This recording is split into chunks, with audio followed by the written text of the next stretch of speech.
and welcome to my podcast. This is Elisa Cherise, doctoral student in the School of Education with National University EDD program. And today we are going to be talking about the pros and cons of using AI in instructional design. So, our topic today is the promise and limits of AI in instructional design. If you've been paying attention to education lately, you've probably noticed that AI is everywhere. And in instructional design, it's starting to feel less like a future idea and more like a present day tool. But the big question is not just whether AI can help, it's how far we should let it go before we lose the human judgment that makes good teaching and design work in the first place. That tension is what makes this topic so interesting for my developing dissertation topic. My focus is on Arizona homeschooling parents using AI to create standards aligned rubrics and assessments. But the bigger issue is even broader than that. Across the 5 articles I've reviewed, one pattern kept showing up. AI can support instructional design in real and useful ways, but it also brings real questions about context, oversight, fit, and the limits of automation. One of the clearest strengths of AI is speed. Karatis and colleagues show that educators using AI for curriculum adaptation, we're able to leave out unnecessary content, add personalized material, and revise lessons so they fit student needs better. And honestly, that's a big deal because instructional design often means making all those little decisions about what stays, what goes, and what needs to change. AI can make that process faster. But, and this is an important but, AI is helping with the adaptation. It should not be replacing the designer. The human still decides what matters, what's relevant, and what actually supports learning.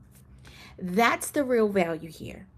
AI can speed things up, but it does not automatically know what the learner needs, the goal the learner has, or the context of which learning should be framed. That same idea shows up in the rubric article by Fernandez and Sanchez et al., which is especially relevant to my topic because it focuses on assessment design.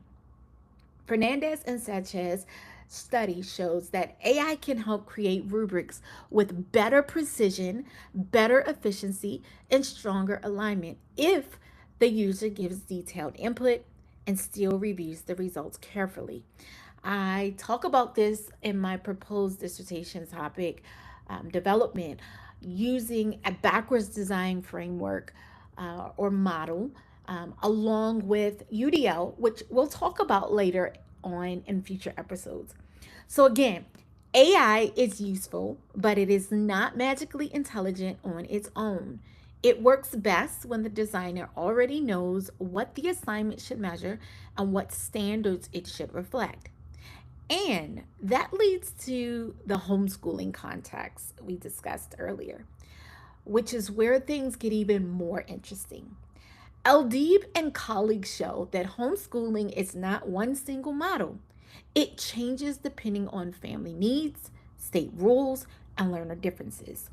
So, an AI tool might work well in one home and not in another. That matters because homeschooling is already highly personal and highly variable. It's not a one size fits all environment at all. Zhang and Guo add another important layer. Parents are not passive users of AI learning tools, or they should not be. They regulate how these tools are used based on fit, burden, and whether the tool actually feels worth the effort in the first place. That makes a lot of sense in homeschooling where parents are already making daily decisions about curriculum, pacing, and assessment. My research has shown in the literature that while we see AI being utilized by teachers from all facets in curriculums, walks of life, both traditional and non traditional, we are not studying homeschooling parents as the instructors and rights that they are. They are instructional designers and teachers in that setting of home-based learning. AI is not just available to them. It has to be useful, manageable, and worth the parent's time. Now, here's the cause